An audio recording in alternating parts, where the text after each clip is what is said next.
ഇവിടെ എന്താ നടക്കുന്നത്? എല്ലാം ഒരു സിനിമാ കഥ പോലെയുണ്ട്. ഗംഗയ്ക്ക് ഇങ്ങനൊരു ഉദ്ദേശം ഉണ്ടെങ്കിൽ അതിൽ മഹിക്കും പങ്കുണ്ടാവും. മഹി ആദ്യം ഗൗരിയെ പ്രേമിച്ചു, കല്യാണം കഴിച്ചു, അവള് പോയി. പിന്നീട് ശ്രേയയെ പ്രേമിച്ചു, കല്യാണം ഉറപ്പിച്ചു. ഇപ്പൊ ഗംഗയെ കണ്ടപ്പോ ഇവളോടായി മഹിക്ക് പ്രണയം. അപ്പോ ശ്രേയയുമായി നടന്ന എൻഗേജ്മെന്റ് ഡിസ്പോസ് ആക്കിയിട്ട് ഇവളുമായി പുതിയ വിവാഹ ഉടമ്പടി ഉണ്ടാക്കോ? ഈ മഹിയോടെ അതിനെപ്പറ്റി ചോദിച്ചറിഞ്ഞാൽ കൊള്ളായിരുന്നു. പ്രേമ നായകനായ മഹിയെ തന്നെ വിളിച്ച് എല്ലാം ചോദിക്കേ.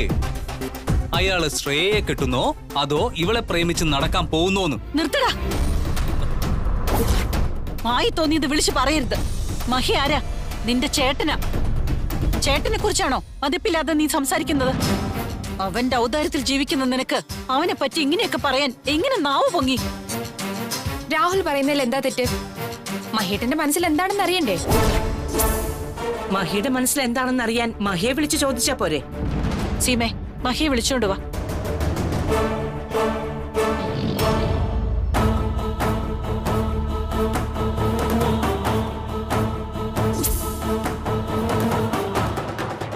മോനെ മഹി, നിന്നെയും ഗംഗയും ചേർത്ത് അപവാദം കേൾക്കുന്നു. ഇവക്ക് നിന്നോട് പ്രേമമാന്ന്. ഇതിൽ സത്യമുണ്ടോ മോനെ?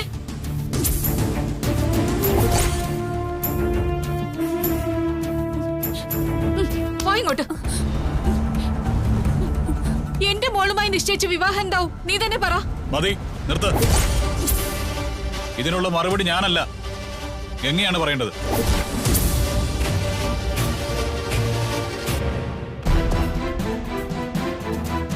സത്യം പറ, ഇവിടെ പറഞ്ഞു കേൾക്കുന്നതിൽ എന്തെങ്കിലും സത്യമുണ്ടോ? നിന്നോടാ ചോദിച്ചത്, സത്യം പറയാൻ. അത് ഞാൻ ഇവളുടെ മനസ്സിലില്ലാത്ത ഒരു കാര്യത്തെക്കുറിച്ച് ചോദിച്ചാൽ ഇവൾ എന്തു പറയാനാ മോനെ? ഹൈമാവതി വന്ന് എല്ലാവരോടും പറയുന്നു ഗംഗയ്ക്ക് മഹിയോട് പ്രേമമാണെന്ന്. ഹൈമാവതി എന്ത് തെളിവിലാ ഇങ്ങനെ പറയുന്നത്? തെളിവുണ്ടെങ്കിൽ ഹൈമാവതി കാണിക്കണം. അതാണ് മര്യാദ. അല്ലാതെ ഇവളെ കുറ്റക്കാരിയാക്കി അപമാനിക്കാൻ ശ്രമിക്കരുത്. ഞാൻ കേട്ട കാര്യമാ പറഞ്ഞത്. നിങ്ങൾ തമ്മിൽ സംസാരിക്കുന്ന കേട്ടിട്ട് തന്നെയാ പറഞ്ഞേ. നീ കേട്ട കാര്യം എന്താണെന്ന് കൂടി പറയേ. മഹിയോട് പ്രേമമാണെന്ന് ഗംഗ എന്നോട് പറയുന്നത് ഹൈമാവതി കേട്ടോ? കേട്ടെങ്കി പറയ്. കേട്ട കാര്യം മാത്രമേ പറയാവൂ. മഹിയുടെ നന്മ മാത്രമാണ് ലക്ഷ്യം ഇവള് പറഞ്ഞു. അങ്ങനെ ഇവള് പറഞ്ഞു, അത് സത്യവുമാണ്. മഹിയോട് പ്രേമമാണെന്ന് ഗംഗ പറഞ്ഞോ? അത് പിന്നെ പറഞ്ഞോ? കള്ളം പറഞ്ഞ കുഴപ്പാവോ? പറഞ്ഞെങ്കിൽ പറയണം. പറയാൻഡി. മോളെ പണി പാളി. സഹായിക്ക്.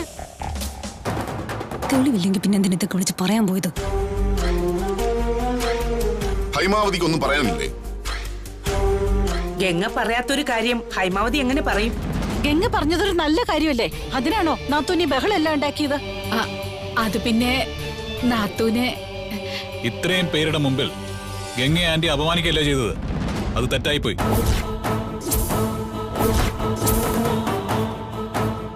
തെറ്റ് ചെയ്താൽ ക്ഷമ പറയണം. ആന്റി ഇതിന് ഗംഗയോട് ക്ഷമ പറയണം. അയ്യോ, ഞാൻ ഇവളോട് ക്ഷമ പറയാനോ? ആന്റി ഇവളോട് ക്ഷമ പറയുക തന്നെ വേണം.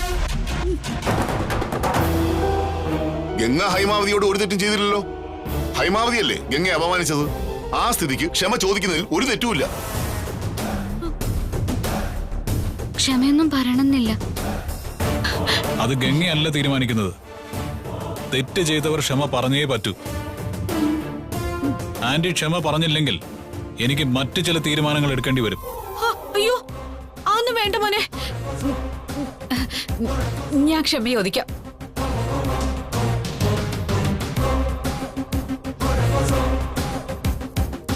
മോളെ ഗംഗേ, എനിക്കൊരു അബദ്ധം പറ്റിപ്പോയി. ക്ഷമിക്കണം.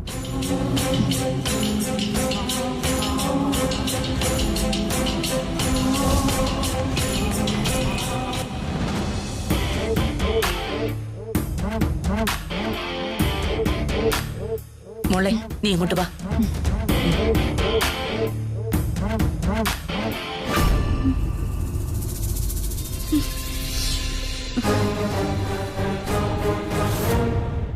ആന്റി സ്വയം ക്ഷമ പറഞ്ഞതല്ലോ. ആന്റിയെ കൊണ്ട് മഹി പറയിപ്പിച്ചതല്ലേ. ഇനിയെങ്കിലും സംസാരം സൂക്ഷിക്കണം, അല്ലെങ്കിൽ ഇതുപോലെ വടി കൊടുത്ത് അടി വാങ്ങേണ്ടി വരും.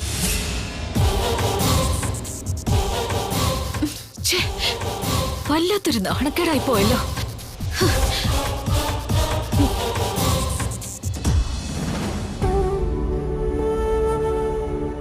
നീ ഇവിടെ വന്നതിന്റെ പേരിൽ എന്തൊക്കെയാ മോളെ ഇവിടെ നടക്കുന്നത്? നിന്റെ കാലിന് പ്രശ്നമില്ലായിരുന്നെങ്കിൽ ഇവരെല്ലാരും കൂടി നിന്നെ ഇറക്കി വിട്ടേനെ. ഞാൻ ഇവിടെ വന്നതിന്റെ ഉദ്ദേശം മുത്തശ്ശിക്കറിയാലോ. മഹിയേട്ടന്റെ ജീവിതം നല്ലതാവണം. മഹിയേട്ടന് ഒരു ദുഃഖം ഉണ്ടാവരുത്.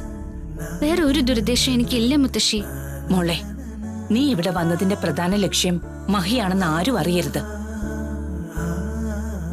അങ്ങനെ ഒരു തോന്നൽ ഇവിടെ ആർക്കും ഉണ്ടാകാതിരിക്കാൻ നീ പ്രത്യേകം ശ്രദ്ധിക്കണം.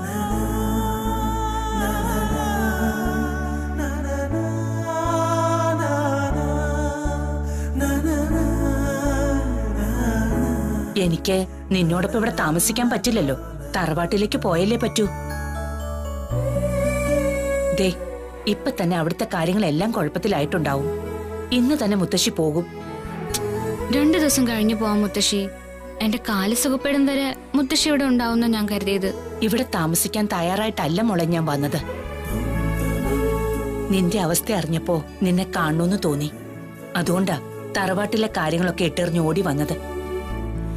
മുത്തശ്ശിക്ക് ഇന്ന് തന്നെ പോകേണ്ടി വരും മോളെ. മുത്തശ്ശി പിന്നീട് ഒരു ദിവസം വരാം. ഞാനൊന്നും പറയുന്നില്ല, മുത്തശ്ശിയുടെ ഇഷ്ടം. സമാധാനത്തോടെ അല്ല ഞാൻ പോകുന്നത്. ഞാൻ പറഞ്ഞതെല്ലാം നിനക്ക് ഓർമ്മയുണ്ടല്ലോ. അതെങ്ങനെയാ? ഞാൻ പറയുന്നതല്ലല്ലോ നീ പ്രവർത്തിക്കുന്നത്. നിനക്ക് അബദ്ധങ്ങളൊന്നും സംഭവിക്കില്ലേ മോളെ. മഹിയാണ് നിന്റെ ലക്ഷ്യമെന്ന് ഇവിടെ ആരെ അറിയിക്കില്ലെന്ന് നീ സത്യം ചെയ്താലേ എനിക്ക് മനസ്സമാധാനമാകൂ. സത്യം ചെയ്യും മോളെ.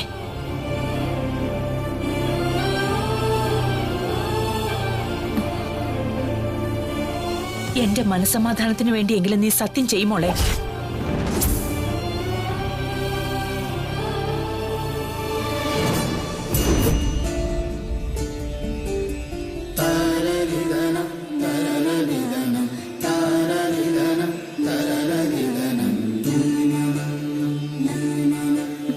എന്റെ മനസ്സിൽ മഹിയേട്ടന്റെ സ്ഥാനം എന്താണെന്ന് ഞാനിവിടെ ആരും അറിയിക്കില്ല മുത്തശ്ശി.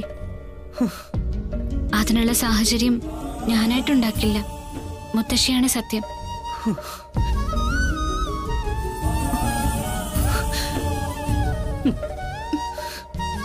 മോളെ, ഇപ്പോഴാ മുത്തശ്ശിക്ക് ആശ്വാസമായത്. ഇനി എനിക്ക് സമാധാനത്തോടെ തറവാട്ടിലേക്ക് മടങ്ങാമല്ലോ.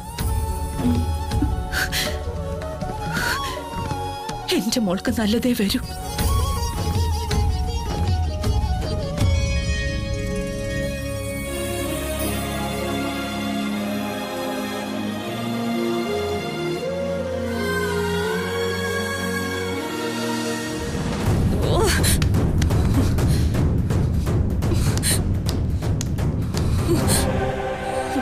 ഗംഗ, അവൾ എന്റെ സ്വസ്ഥത തകർക്കാൻ വേണ്ടിട്ടാണോ ഇതിനകത്ത് കയറി വന്നത്? അനുവദിക്കില്ല ഞാൻ. അവളെ ഇതിനകത്ത് വാഴാൻ അനുവദിക്കില്ല. അവളെ ഞാൻ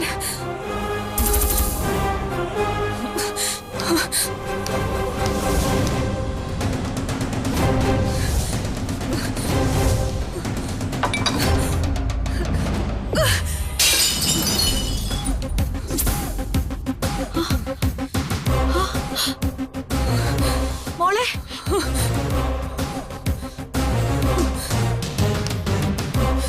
അവളെ തറവാട്ടിൽ വെച്ച് കണ്ടപ്പോഴേ എനിക്ക് ഡൗട്ട് ഉണ്ടായിരുന്നു.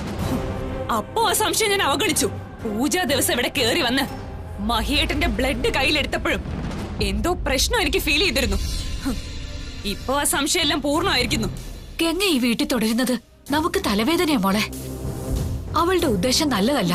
അവളുടെ ഉദ്ദേശം നല്ലതല്ലെന്ന് എല്ലാവർക്കും മുന്നിൽ തെളിയിക്കാൻ അമ്മയെ കൊണ്ട് കഴിഞ്ഞില്ലല്ലോ. ഒടുവിൽ മഹിയേട്ടൻ അമ്മയെ കൊണ്ട് ആ ഗംഗയോട് മാപ്പ് പറയിച്ചില്ലേ? മോളെ, ആ സമയത്ത് മഹി പറയുന്ന അനുസരിക്കല്ലാതെ വേറെ വഴിയില്ലായിരുന്നു. ഞാൻ മാപ്പ് പറഞ്ഞില്ലായിരുന്നെങ്കിൽ മഹിക്ക് നമ്മളോട് ദേഷ്യം തോന്നില്ലേ? അതുകൊണ്ടാ ഞാൻ മാപ്പ് പറഞ്ഞ. ഗംഗ മഹിയേട്ടനെ പ്രേമിക്കുന്നുണ്ടെന്ന് അമ്മയ്ക്ക് ഉറപ്പാണോ? മഹിയേട്ടന്റെ നന്മ മാത്രമാണ് ആഗ്രഹിക്കുന്നതെന്നും മഹിയേട്ടൻ എന്തെങ്കിലും സംഭവിച്ചാ അവക്ക് സഹിക്കാൻ കഴിയില്ലെന്നും അവള് പറയണമെങ്കിൽ അവക്ക് അവനോട് പ്രേമല്ലേ? പ്രേമല്ലാതിരിക്കാൻ ഗംഗ മഹിയുടെ സഹോദരിയൊന്നും അല്ലല്ലോ. മതി, ഇനി അതിനെ കുറിച്ചൊന്നും പറയണ്ട. എത്രയും പെട്ടെന്ന് ഗംഗ ഇവിടുന്ന് ഇറക്കണം. അവൾ എവിടുന്ന് പറഞ്ഞു വിടാതെ എനിക്കൊരു സമാധാനം കിട്ടില്ല. അവൾക്ക് മുന്നിൽ ഞാൻ അങ്ങ് ചെറുതായി പോയി. എന്റെ അവസ്ഥ നീ ഒന്ന് ഓർത്തു നോക്ക്. നാട്ടിൽ നിന്ന് വന്ന ആ പീറ പെണ്ണിന്റെ മുന്നില് എനിക്ക് തല കുനിക്കേണ്ടി വന്നില്ലേ? എന്റെ തലവിധി. എന്റെ കാൽ കീഴിൽ ഞാൻ പറയുന്ന അനുസരിച്ച് കിടക്കേണ്ടവൾ എന്നെ കൊണ്ട് മാപ്പ് പറയിച്ചു. നമ്മളെ തോൽപ്പിച്ചിട്ട് അവള് ജയിച്ചതുപോലെയായി. അഹങ്കാരി. അവളെ നമുക്ക് ഇവിടുന്ന് ഇറക്കി വിടണം മോളെ. അവൾ ഇറങ്ങിപ്പോയിട്ടെ മടങ്ങി വന്നതാ. ഇനി അവൾ ഇവിടുന്ന് ഇറങ്ങി പോവോ? അവള് പോകാതിരുന്ന ഗംഗ ഇനി കൈലാസത്തിൽ വാഴില്ല. വേണ്ടി വന്ന അവളെ തീർക്കണം.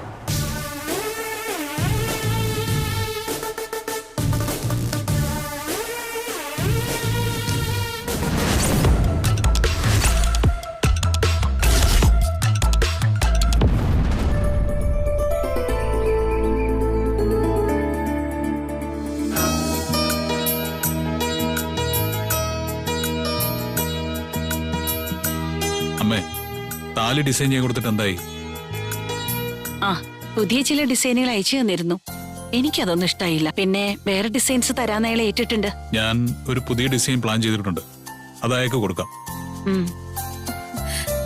താലി ആ ഡിസൈനിൽ മതി. താലിയുടെ നടുവിൽ ഒരു ചെറിയ ഡയമണ്ട് കൊടുക്കാം. ഒരു വെറൈറ്റി ഉണ്ടാവും. ഡയമണ്ടിന്റെ താലി വെറൈറ്റി തന്നെയാണ്. മഹിയേട്ടൻ പ്ലാൻ ചെയ്യുന്ന താലിയുടെ മോഡൽ എനിക്കും കൂടെ ഒന്ന് കാണണമെന്ന് ആഗ്രഹമുണ്ട്.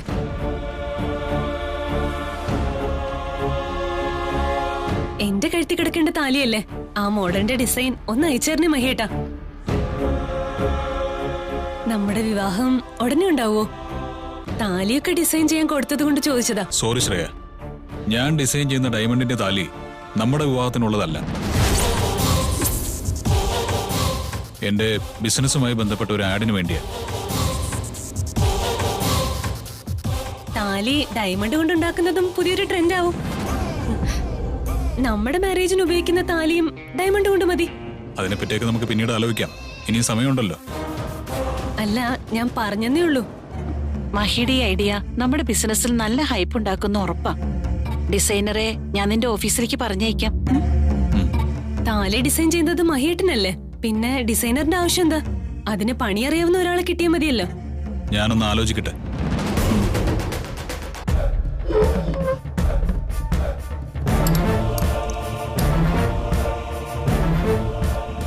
ഗുഡ് മോർണിംഗ് മഹിയേട്ടാ. മോർണിംഗ്.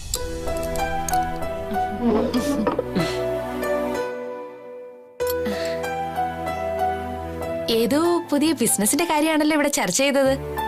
മഹിയേട്ടൻ എന്ത് ബിസിനസ്സാ തുടങ്ങാൻ പോകുന്നേ? ഡയമണ്ട് ഷോറൂം ഓപ്പൺ ചെയ്യുന്നോ? മഹിയേട്ടൻ എന്തോ ഐഡിയ ഉണ്ട്, പക്ഷെ വ്യക്തമായിട്ടൊന്നും പറഞ്ഞില്ല. അമ്മേ, പുതിയ ബിസിനസ് മഹിയേട്ടൻ തുടങ്ങുന്നുണ്ടെങ്കിൽ അതിൽ എന്നെ കൂടെ ഉൾപ്പെടുത്താൻ മഹിയേട്ടനോട് അമ്മ ഒന്ന് പറയണേ. നീ ഇപ്പോ മഹിയുടെ ബിസിനസ്സിലേക്ക് വരണ്ട. ബിസിനസ്സിൽ ഉൾപ്പെടാതെ തന്നെ അതിന്റെ ഗുണങ്ങൾ നിനക്കും അജിത്തിനും കിട്ടുന്നില്ലേ? തൽക്കാലം അത് മതി.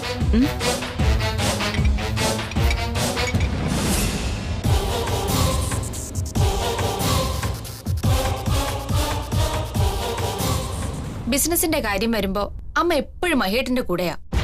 നമുക്കും കഴിവ് തെളിയിക്കാൻ ഒരു അവസരം തരണ്ടേ? നിനക്ക് അവസരം തന്നാലും വലിയ പ്രയോജനമൊന്നും ഉണ്ടാവില്ലെന്ന് ദേവി ആന്റിക്ക് അറിയാം. കാരണം നീയും മഹിയേട്ടനും തമ്മില് ചില വ്യത്യാസങ്ങളുണ്ട്. അതെന്താണെന്നറിയോ? മഹിയേട്ടൻ ബിസിനസിന് വേണ്ടിയിട്ട് ഹാർഡ് വർക്ക് ചെയ്യും. നീ അങ്ങനല്ല. നീ നിനക്ക് ലാഭം ഉണ്ടാക്കാൻ വേണ്ടിയിട്ട് മാത്രം ശ്രമിക്കും.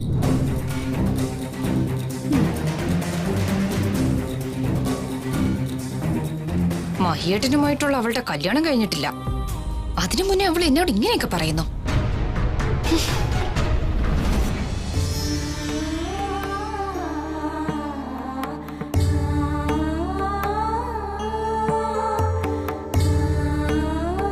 ഭഗവാനെ, ശ്രീ മഹേശ്വര, എനിക്ക് അങ്ങയോട് 3 കാര്യങ്ങളെ പറയാനുള്ളൂ. ആ 3 കാര്യങ്ങള് അങ്ങ് എനിക്ക് സാധിച്ചു തരണം. അതെന്താ 3 കാര്യങ്ങൾ? മഹിയേട്ടൻ പണ്ട് അങ്ങയുടെ വലിയ ഭക്തനായിരുന്നു. ഇപ്പോ ഭക്തിയും വിശ്വാസവും എല്ലാം മഹിയേട്ടന് നഷ്ടമായിരിക്കുന്നു. മഹിയേട്ടന് ഭഗവാനിലുള്ള വിശ്വാസം വീണ്ടെടുക്കണം. രണ്ടാമതായി, മാളു അവളുടെ അച്ഛനെ സ്നേഹിക്കുന്നതേയില്ല. മഹിയേട്ടനെ അത് എന്തുമാത്രം വേദനിപ്പിക്കുന്നു. എന്തോ തെറ്റിദ്ധാരണയാ. ആ തെറ്റിദ്ധാരണ മാറ്റി അച്ഛനെയും മോളെയും നല്ല സ്നേഹബന്ധത്തിലാക്കണേ ശ്രീ മഹേശ്വര.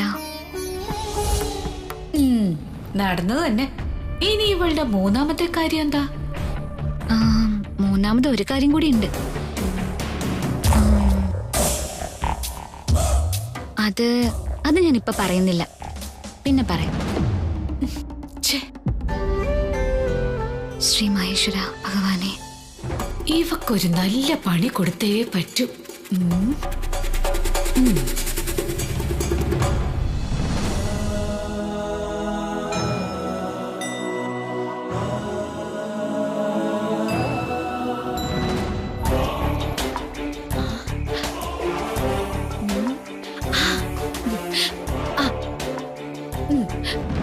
നീ അന്ന് എന്നോട് ചോദിച്ചില്ലേ ആ കുളത്തിന്റെ കാര്യം ഞാൻ പറയുന്നേ? ആ പണ്ട് ശിവപാർവതിമാർ ആ കുളത്തിൽ വന്ന് നീരാടിയിട്ടുണ്ടെന്ന ഐതിഹ്യം. ശിവപാർവതിമാര് നീരാടിയ കുളോ? അതേത് കുളം? ആ കുളത്തിലെ ഏതെങ്കിലും സമയത്ത് എന്ന് കുളിച്ചാ ഫലം കിട്ടില്ല. പുലർച്ചെ മുങ്ങി കുളിക്കണം. എന്നിട്ട് നട തുറക്കുമ്പോ ഈറനായി ചെന്ന് ശിവപാർവതിമാരെ തൊഴണം. എന്നാൽ ഏതാഗ്രഹവും നടക്കും. അത് ചെയ്ത പലർക്കും പല ആഗ്രഹങ്ങളും നടന്നിട്ടുണ്ട്. ആ ശരി ശരി, നീ ആ കുളത്തെ പറ്റി ചോദിച്ചോണ്ട് പറഞ്ഞതാ. ഓക്കെ.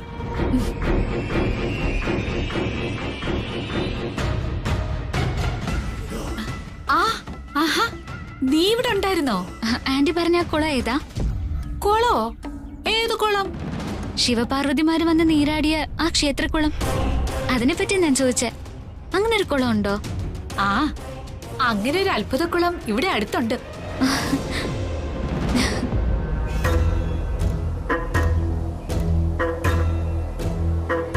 പുലർച്ചെ 4 മണിക്ക് ആ കുളത്തിൽ പോയി മുങ്ങിക്കുളിച്ച് ശിവപാർവതിമാരെ പ്രാർത്ഥിച്ച ഏതാഗ്രഹവും നടക്കുമെന്നാ എല്ലാവരും പറയുന്നത്.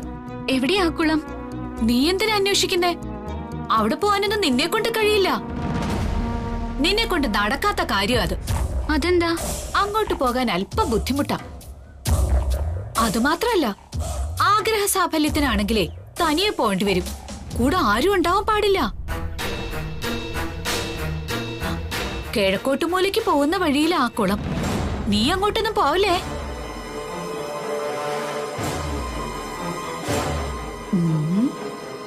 നീ പോവെന്ന് എനിക്കറിയാമടി. നീ പോവുക തന്നെ ചെയ്യും. അല്ല, എന്തു പറ്റി? ആ കുളത്തെ പറ്റി കേട്ടപ്പോ പേടിച്ചു പോയോ? പേടിയുണ്ടെങ്കിൽ ആ വഴിക്കേ പോണ്ട. എനിക്ക് പേടിയൊന്നുമില്ല. ശ്രീ മഹേശ്വരനും ശ്രീപാർവതി നീരാടിയ കുളമല്ലേ, അവിടെ അവരുടെ ചൈതന്യം ഉണ്ടാവും. പിന്നെന്തിനാ ഞാൻ പേടിക്കുന്നേ? അപ്പൊ നീ ആ കുളത്തിൽ കുളിക്കാൻ പോവാണോ? പോയാൽ എന്താ കുഴപ്പം? പോയെന്നിരിക്കും. നീ പോവാണെങ്കിലേ എനിക്ക് ശ്രേയയ്ക്കും വേണ്ടി പ്രാർത്ഥിക്കണേ.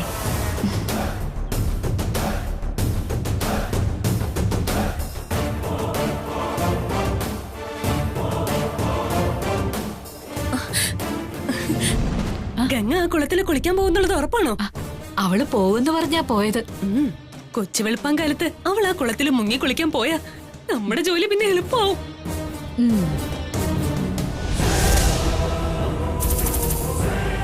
ആ കുളത്തിൽ കുളിക്കാൻ ഇറങ്ങിയവരാരും ജീവനോടെ തിരികെ വന്നിട്ടില്ലല്ലോ.